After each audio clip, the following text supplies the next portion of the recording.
الله الرحمن الرحيم.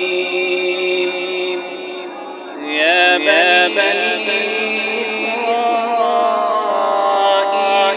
اذكروا نعمتي التي أنعمت عليكم وأوفوا بعهدي أوف بعهدكم وإياي فارهبون.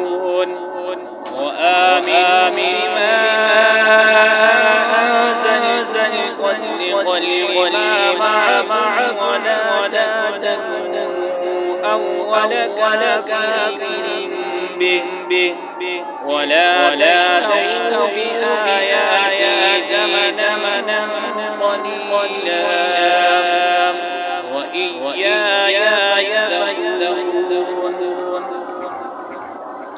ولا تلبسوا الحق بالباطل وتكتموا الحق وأنتم تعلمون.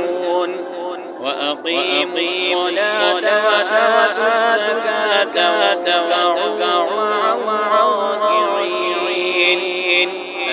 أتأمرون الناس بالبر وتنسون أنفسكم وأنتم تتلون الكتاب أفلا تعقلون.